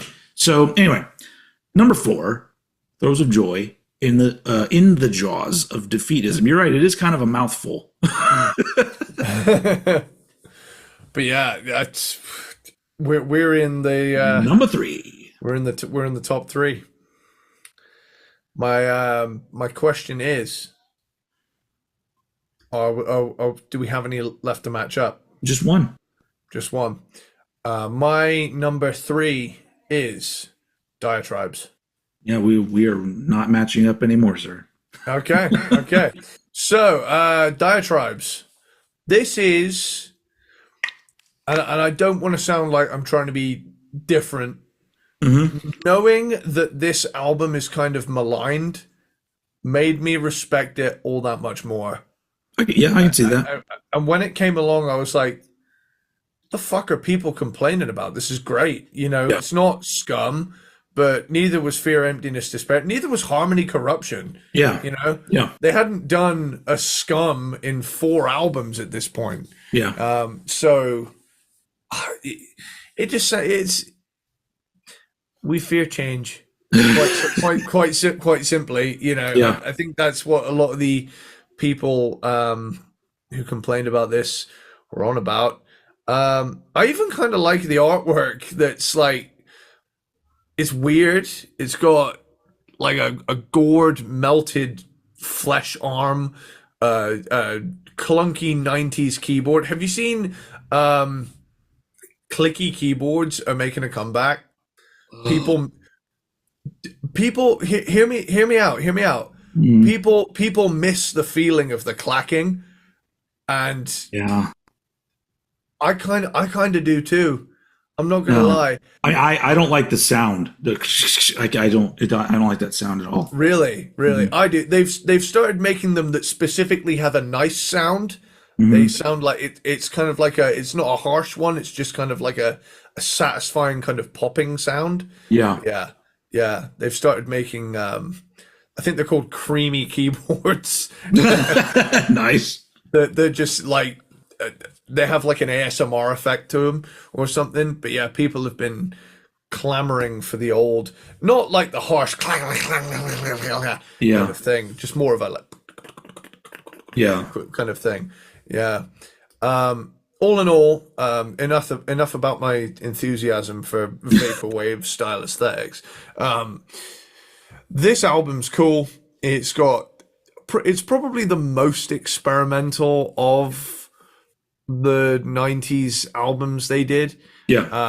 And I love it particularly for that reason because it stands out so much on its own. I mean, from track one, it's very clear that there is kind of like I don't want to say like solely Fear Factory vibe going on, but like there's so much cool stuff I hear on this album where I'm like, oh, that kind of sounds like this, that kind of sounds like that, but it all Uh, sounds unique to Napalm Death at the same time, where it's like, I've I don't think I've heard this specific combination of ingredients before, and yeah. I think it's really cool. I think that it stands on its own as its own cool thing, and it doesn't need to be Scum or Utopia Banished to be Mhm. damn good. Yeah, I really, really like this album, and I didn't expect to as much as I did. You know, Yeah. I expected it to be in the upper half. I did not expect it to be in the top three, Yeah. but lo and behold, it proved itself more than worthy to be in its position. So, yeah, oh, man, looking at this track list as well, like this is one of those few where I can kind of like think, oh yeah, that's probably that one. That's that one. You Yeah. know, again, like I say, I've absorbed a lot of information in the last 2 weeks, so Yeah. track names haven't been my like go to. But Mm. God, dude, damn, this album's cool, and I think it deserves a lot more love than it gets. Um, so yeah, that's my number three, Diatribes. Sweet. My number three is Inside the Torn Apart from 1997. Cool. Their seventh album, and it's interesting because you're talking about Diatribes, and this is the album after Diatribes, which is really just a continuation of what they were kind of going for on Diatribes, and in certain ways pushing things a little bit further in some areas. Um, but I really it comes down to songs, actual songs, memorability of songs, the number of songs that I'm like, oh, this is so good. And so this one up next to Diatribes wins on that one because there's more songs that I mean, pretty much the whole album for me is just like amazing songs. This one is the same, but because it comes after Diatribes, I'm like, all right, well, I love this era. To me, this is the most pleasing era of Napalm Death for me personally, Hmm. and it's just yeah, and I have to admit I feel the same way where when there is an era that I don't think gets enough recognition or gets a lot of unnecessary hate, it feels more special to me. So there may be a little bit of that here. I don't know, but I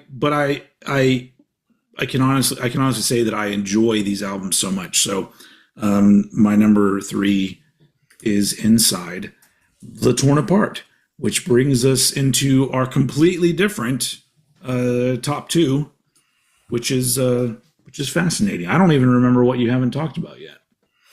Well, I have a hell of a one-two punch for my Oh, top two. I know one that you haven't talked about yet. Okay.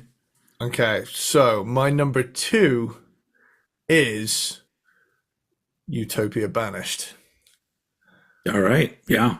And Great one. I know in my heart of hearts I could just say that and go Oh yeah. Yeah. Yeah. mic drop. Yeah. But God, dude, the fucking this this kind of is the logical conclusion of their early era before they would go and branch out. Because it's got the death metal of Hmm. Harmony Corruption, but it's also got that grind element reintroduced a little bit. Yeah. So it's a little bit more vicious than Harmony Corruption in it. You know, I mean, I know Harmony Corruption is still very much a brutal album, Hmm. but there's something, this album has a harsher edge to it. Hmm. And, you know, you hear that in the music. You know, I love, of course, we all know at this point what my number one is going to be. I love the pounding lo-fi but also completely intelligible production of the Scott Burns Yeah. thing. Yeah. But this album is really cool in its production because it's a lot more, I don't want to say trebly, but it's the edge is harsher, you Yeah. know. Because it's still got all the weight to it, but it's Hmm. just like Harmony Corruption is attacking someone with a blunt instrument. Utopia Banished is attacking someone with a blade. You know, Yeah. it's that's how it's that's the different approach between those two very brutal things Hmm. is just, you know, if Harmony Corruption is someone getting beaten, Utopia Banished is a slasher flick, and sonically it's just visceral. Just right from start to finish, dude. This is just a unrelenting masterpiece of just the grind and death, the grind meets death thing that they were doing, but with that old school production that I absolutely love. There's just that. Yet another example of why 1992 was an incredible year for rock music of all styles. Yeah. So yeah, it's dude, dude, yeah, yeah. It's just it's fucking great, and I'll get to my favorite, but this is a close second. Cool. Yeah, my number two is wrapping up with the modern era. My favorite of the modern era, Apex Predator, Easy Meat from 2015. You watch that album will grow on me this week, and it'll be in like my top 10. Yeah, their 15th album. And this is another one that, like, you know, because I was really looking forward to this album, and the first time I heard it, I just remember like I wanted to like tell everybody about it because I was just like, but like so few people I know, especially back then, were even gave a shit or knew who Napalm Death were. But it gave me that excitement where I was just so like, oh my God, like these dudes this far in, still pushing things forward, still making music that's as exciting as their very first album, but just kind of in a different way. And I'm just like, it just made me feel, some albums make me feel so good to be a fan of extreme music of some kind, because it it it still really does give me the feeling um of an you know, an outcast, or Yeah. you know, loser kind of vibe, but you're connecting with this music that to a lot of people would be unlistenable and they wouldn't find any artistic value in, but you hear it and you know, like, no, this is like, some of this shit is like beyond, like this music, you know, when a lot of people get older and they're all like, you know, I'm into the adult contemporary or smooth jazz or any of that stuff. And I'm like, that shit's all fucking boring, because this is more exciting and takes more talent to play. And Yeah. so, so it just, I sometimes I feel lucky to have found my way into some of this music, because I'm just like, it feels special, and it feels also like, even though there are a lot of metal fans around the world, I still feel like we're a smaller group of people overall, because there's, you know, no extreme metal band is going to ever be touring and selling out sports arenas, you know. so it's smaller in scale in certain ways. But just this kind of album coming out, it just, yeah. And I love the left turns in the album, and then the grindy ones is like some of like the most memorable sort of no nonsense Napalm Death songs that they've done in this era. And I just think it's great. I love the artwork as well. The whole presentation, everything of it to me is just a really great album that has just gotten better to me every time I listen to it. So that ends up being my number 2, Apex Predator, Easy Meat, which brings us to our we both have 90s number ones. Mm-hmm. So you go first. Okay, so my number 1 is Harmony Corruption from 1990. Mm-hmm. And I understand. It's just so funny you say 1990, and I always have to remember that's the same year as Flesh and Blood by Poison. Yeah. And it's one of those things where, you know, I immediately knew this is the Scott Burns album. This is probably going to be my favorite, and I'm gonna wear my biases on my sleeve. I am much more of a death metal guy than I am a grindcore guy. Uh-huh. I love Napalm Death. From an extreme metal standpoint, I find it easier to get into death metal than I do grindcore. However, when I hear Napalm Death doing the death metal thing, I'm like, oh, yeah, dude, you know, and it's just the switch to the kind of guttural, pounding, blunt force trauma sound of this album. I just love the Morrisound Studios vibe. Yeah, it's a vibe all its own, and whenever I hear an album with it, anything like Obituary, Demolition Hammer, you know, yeah, and no albums sound like that anymore. You hear it, and you know it's related to Morrisound or Scott Burns or something, and yeah, it's just yeah.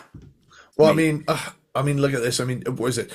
Fucking Leprosy, Beneath the Remains, Slowly We Rot, World Downfall, fucking Harmony Corruption, obviously, Eaten Back to Life. Oh, Arise, dude. Yeah. There's, I mean, Death, Human. I mean, I'm Tomb of the Mutilated, The Bleeding. Oh, it's just individual thought patterns. So many of my favorite extreme metal albums were recorded there with that vibe, and it's just such a unique time period sound that just makes my ears just it just is an orgasm, frankly. This style of production on this style of music to me is just a key to my heart for extreme metal. Yeah. So yeah, and I know, you know, things have their place and their time, but I just think this production on this style of music is just so perfect for it. Yeah. And yeah, it's amazing. And it's got fucking Suffer the Children on it, which is incredible. I mean, it's the whole album amazing. And I'm pretty sure it's got guest vocals from John Tardy at one point on Unfit Earth. Yeah. You know, which, you know, once again, another, you know, thing to love about this.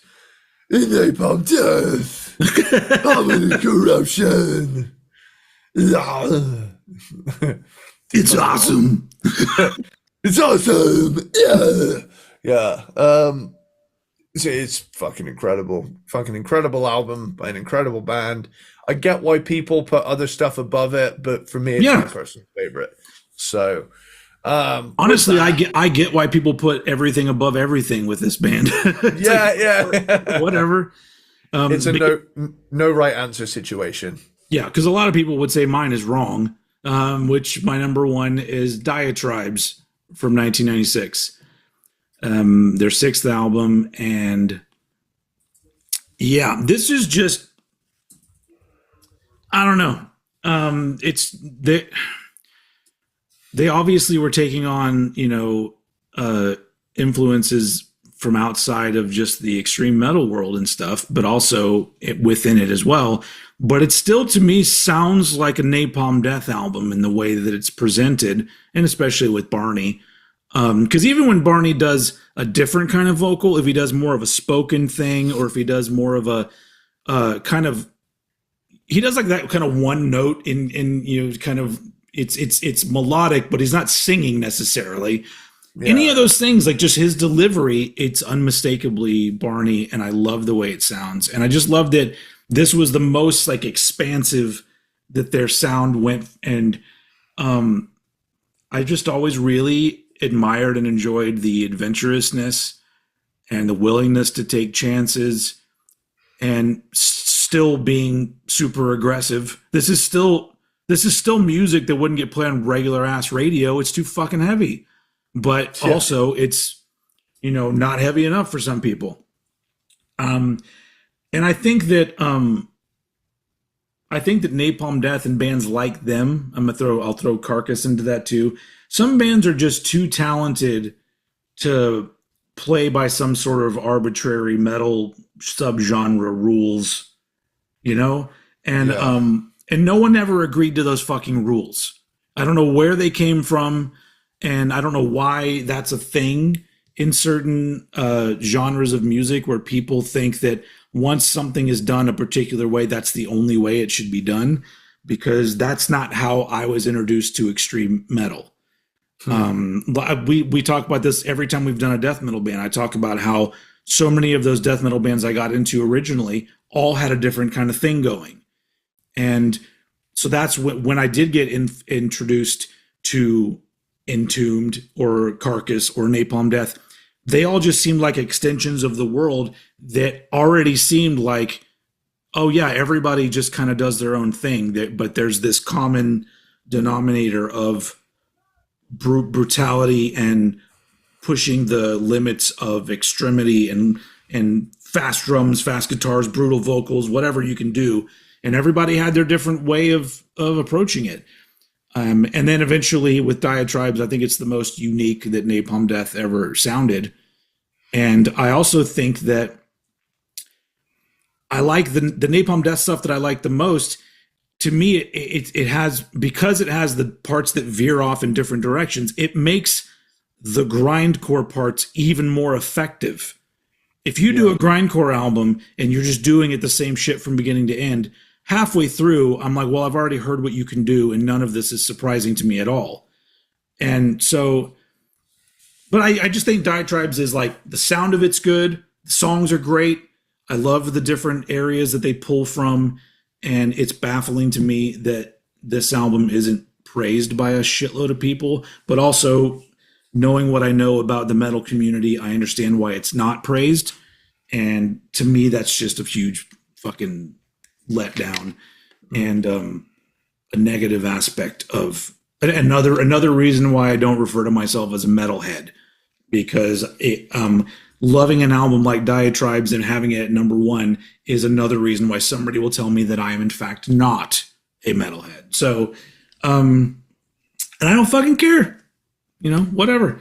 So but yeah, Diatribes is great. If you're listening to this or watching this and you don't know all of the Napalm Death stuff, and this is an album that maybe you steered away from because of things you heard, do yourself a favor, especially if you're like us, where you can enjoy something like Tomb of the Mutilated by Cannibal Corpse, but also Angel Dust by Faith No More. Like, if you have those different areas of your brain that get satisfied by those sounds, then Diatribes is just, it's so great. It's so great. It's my favorite Napalm Death album, and so it goes here at number one. Nice. Well, look at that. We fucking did it. We managed to wrap it up at around 2 hours. That's pretty insane for 16 albums. Yeah. I mean, to be fair, I think my Chris Farley approach may have had a sizable chunk to do with keeping things Yeah. at least a little bit. It's all right. Sometimes that's all an album needs. An album just needs to be like, oh, it's fucking great. Maybe it's not as great as the other one, but it's great. You know, whatever. Remember that time we went, it's awesome. All right. Well, yeah. You guys have been patient enough, and for those of you that are still here, so it's time for us to celebrate our wrapping up of the Napalm Death discography. That's the word. The way that we normally celebrate it, which is like this: 3, 2, 1, yeah!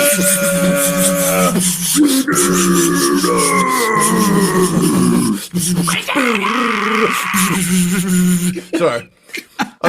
Normally I join in with the vocals, but today I thought I'd do some like grindcore blasts. I hope that came across in the whole sound of everything.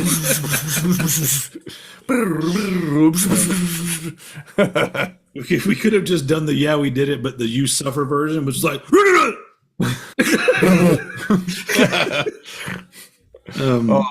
So yeah, that's Napalm Death.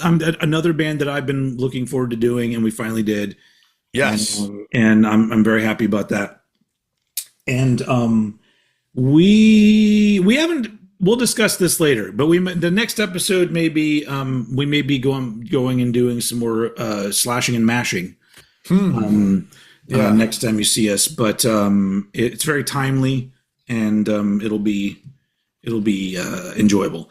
But and then we'll get back to some more, discographies and rankings of years and all the things that we do here in the Cranked and Ranked umbrella.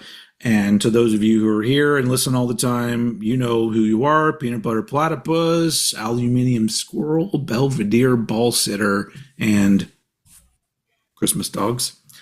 You guys are the reason why we do this. And also feel free to put on the YouTubes in the comments like what your favorites are, and every single one of you that tells me I'm wrong that Diatribes is good, you will be deleted because I don't have time for that in my life. This is my world. So you're welcome to listen in, but once you start acting step into my world, Diatribes is the best Napalm Death album. That was like a weird Axl and Dave Mustaine kind of smash up. I mean, they were slashed and mashed. You want to step into my world? Hello, me. Step into my world. Hello, me. I wrote Leper Messiah.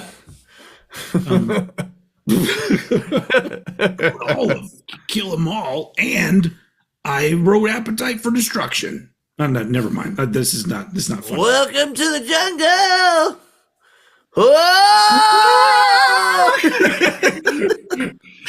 All right. On that note, thanks everybody for listening. Thanks everybody for watching. You're all beautiful and amazing, and we appreciate you every single day. And as usual, I will throw it over to Mr. Eddie Sparxx to take us out.